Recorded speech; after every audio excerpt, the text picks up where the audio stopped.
I was thinking this was not an auction.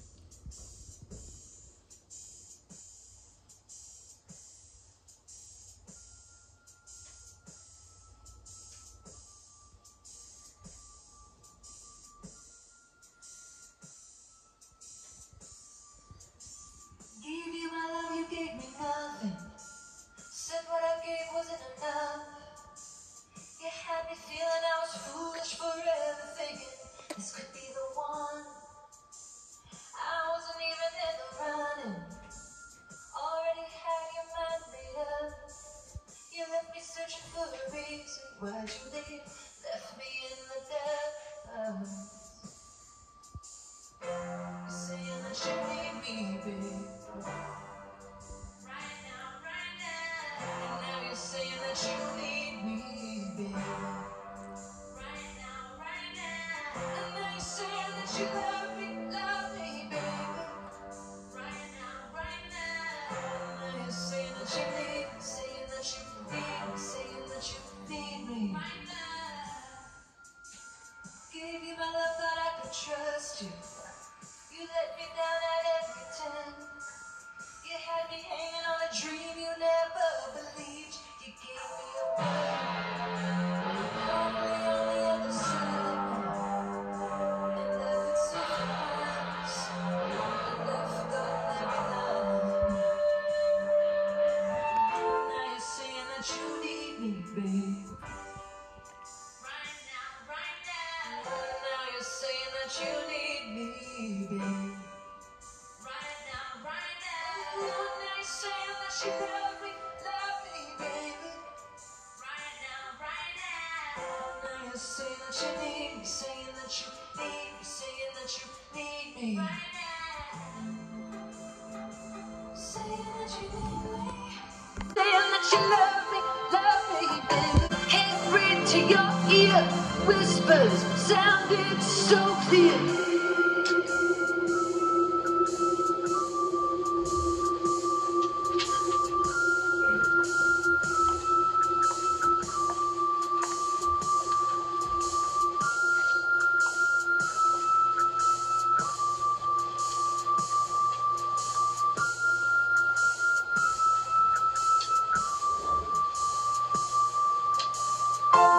Saying that you need me, babe. Right now, right now. And now you're saying that you need me, babe. Right now, right now. And now you're saying that you love me, baby. Right now, right now. And now you're saying that you need me, saying that you need me, saying that you need me. Right now. And now you're saying that you need me, babe. Saying that you need me, baby.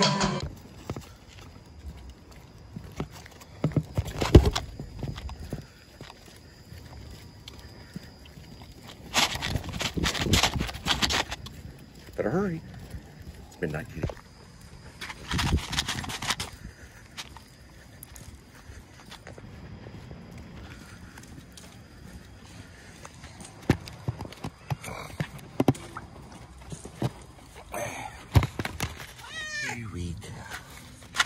Look at that town. Also known as Amy the Witch.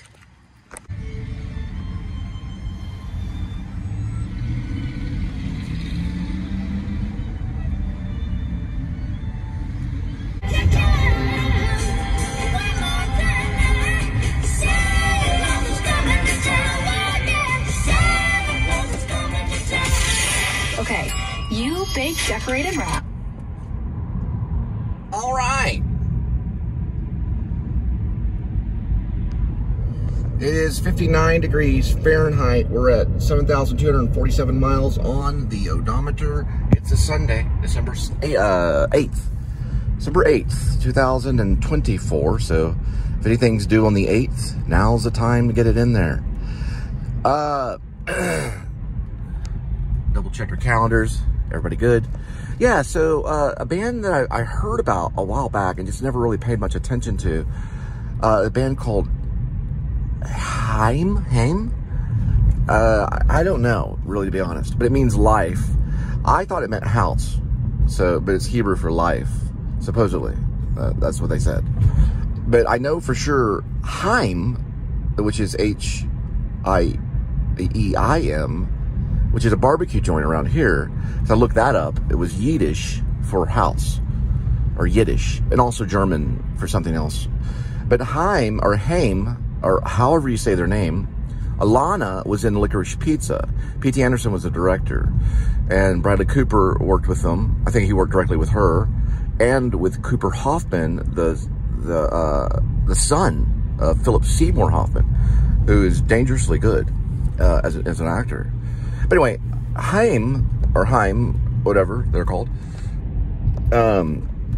they have a big history in music. I didn't know about this. It goes back to when they were kids. Their father, Mordecai, was actually a soccer player and also a drummer, and had a stint in the music thing. And I guess maybe rock came about. And so he was part of a cover band. And then they became kind of a band. I don't know about a cover band, but they had a bunch of kind of hits and misses.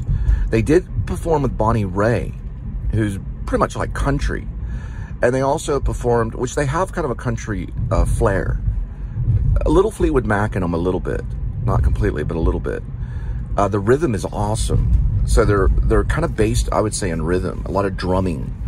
But then again, when I first saw them, I noticed the guitar. And that was Alana. So she's electric. They're I would say borderline pop rock. They just say rock on the Wikipedia. But they've got a long history. They also were kind of discovered by Julian Casablancas, the lead singer of The Strokes, which he's extremely talented. He's a Spanish ancestry musician that's one of our best for sure, by far. But yeah, they're surprisingly addictive. Like their one little segment, Valentine, I cannot get it out of my head. It's crazy. But also I hear a little bit of something like the Indigo Girls. I don't want to say Indigo Girls, but you know, back in the day, in like the 90s, going all the way into 2000, they had like 5 or 6 girl bands that were almost kind of rock.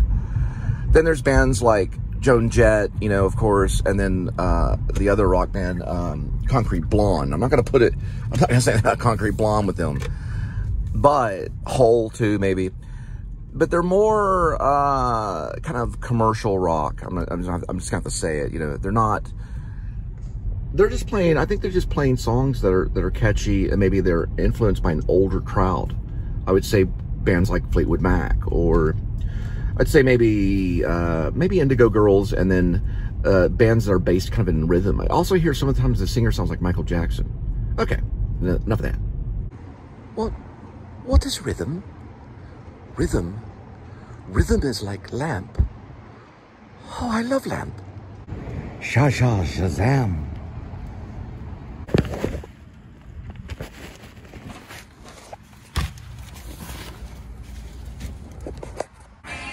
0.31 mile. We will be there in 5:45. Yesterday. 41 miles, 0.2. So the Lonestar Hacker proves later on down the line to the dwarf that, you know, just because he sent a sealed letter to the local department saying so-and-so, blah, blah, blah. Well, yeah, we'll put that on our little sticky memo note right here. You know, yeah, sure, okay. So-and-so didn't blah, blah, blah this and blah, blah. We got the sealed letter here. We'll just stick it right here. Okay, now we'll remember. So they do everything online. So the Lonestar Hacker probably once was part of the academy, maybe. He's got a Yankee hat, probably wears like beige slacks, maybe like a t-shirt. He eats popcorn, watches like French films like Pickpocket and Leon the Professional with Gary Oldman and Besson and Bresson. Luke Besson and Robert Bresson, right? Okay, so he knows these things. And he's just, you know, so he's just hacking away, and then he knows where to take the interceptor for Shepard. Takes it there, they do a little chop shop on it, don't even know that the truck is there. All of a sudden, he gets back into it, has all the features that it had before, it's souped up like A-Team. He drives to Fairbanks.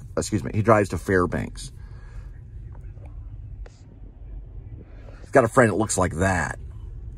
That kind of stuff. Makes music on the side. Occasionally buys barbecue from neighbors. That kind of guy. All right. And I like that Haim song. He's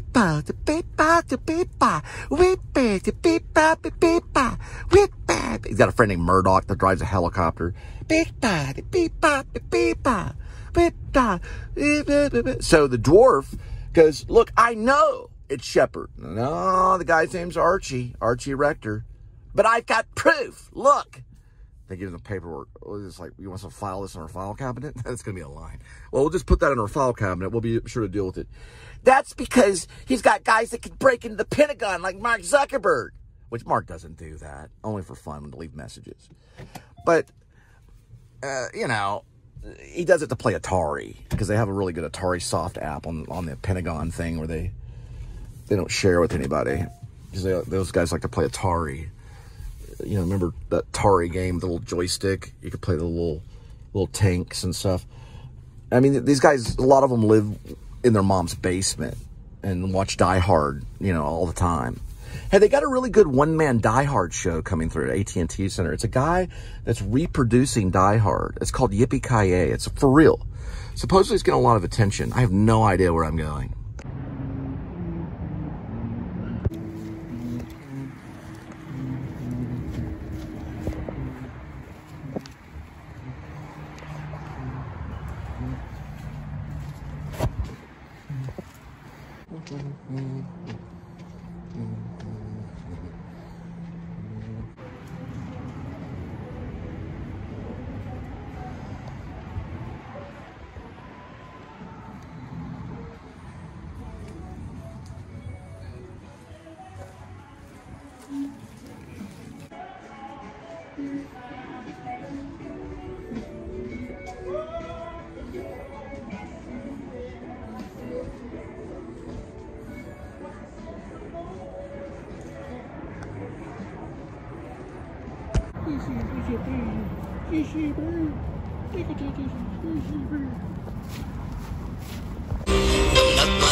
What's love got to do with it? What's love? The second-hand emotion. What's love got to do with it? Who needs a heart when the heart can be broken?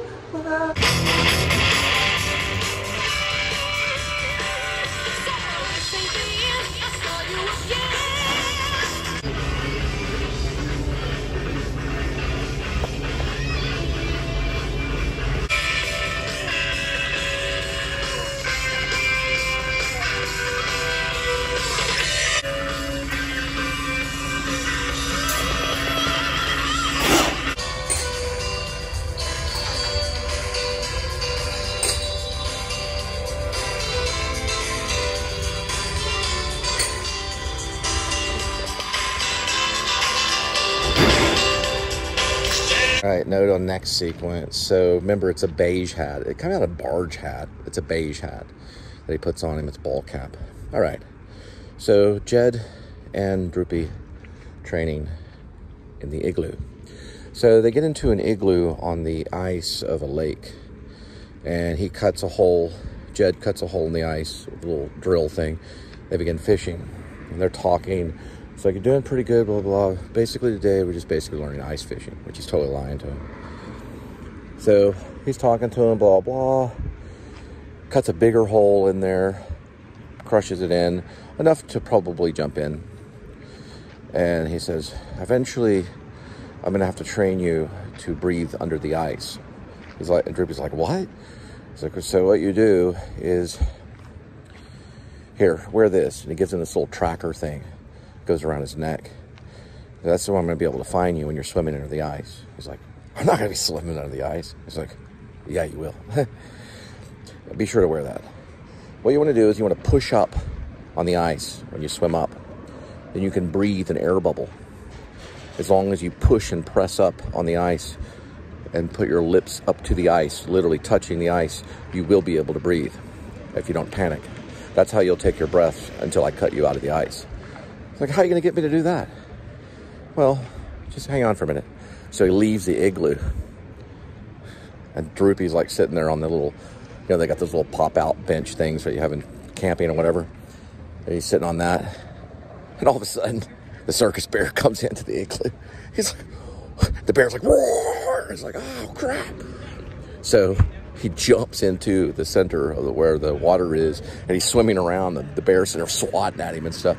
He goes underwater, and he starts swimming. He swims away from the bear. He doesn't want to go up there and face the bear. So he has to swim under, and he pushes on the ice, just like you said, and takes breaths. All of a sudden, you hear this freaking chainsaw. Jed's cutting a hole in the chainsaw. Jed totally jumps right in with snorkeling gear, comes over to him, sticks a snorkeling thing in his mouth. Gets a little A-team. He's like breathing in the thing. Then he gets up, crushes the ice, crushes out. Comes up from the air, blows the whistle. The bear leaves the igloo, goes back to where the cage is, goes back up through the igloo, brings him back up there. He's like, okay, here's your thermal blanket again. And you learn two things. You learn to breathe under the ice, and you learn a little bit about snorkeling. Well, not snorkeling, but, you know, breathing out of these little air things. Got it. All right, and I do have to add the sequence with Shep and Buster. He's watching the tail end of Smokey and the Bandit, and that's when he hears Shep kind of growling at the window. He figures it's probably the polar bear. So this is where you get the idea that Shep has some technology. So he looks out, you know, in the dark, and then he pulls out this like thermal scope, and you can see the polar bear in the thermal scope, and that's just kind of like a hint. So in this training expedition in the igloo, Jed tells Droopy that he will go into the water, into the ice cold water. It's about 10 degrees out. It's a little warmer than 1 degree. But he tells him, you are going to go in the water, and it is going to be very cold. You're going to be going, it's going to be cold. It's like, I'm not going in there. You will, and prepare for it. Big breaths, because he has to train him to fall into ice and be okay about it. He's already done it once, so, yeah.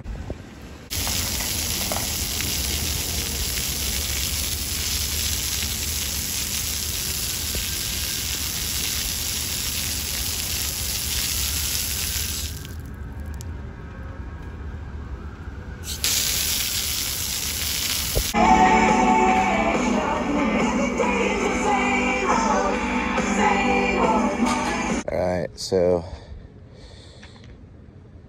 when he blows the whistle, you see, you know, he gets out, they get out back up through the igloo, they survive it. Probably wearing a little bit of thermal clothing. And that's when you first see, so yeah, the first time you see Miss Shroom is after he blows the whistle and comes up to the igloo through the water with Droopy. And then she's walking the bear pretty much back to the cage. She's the bear trainer.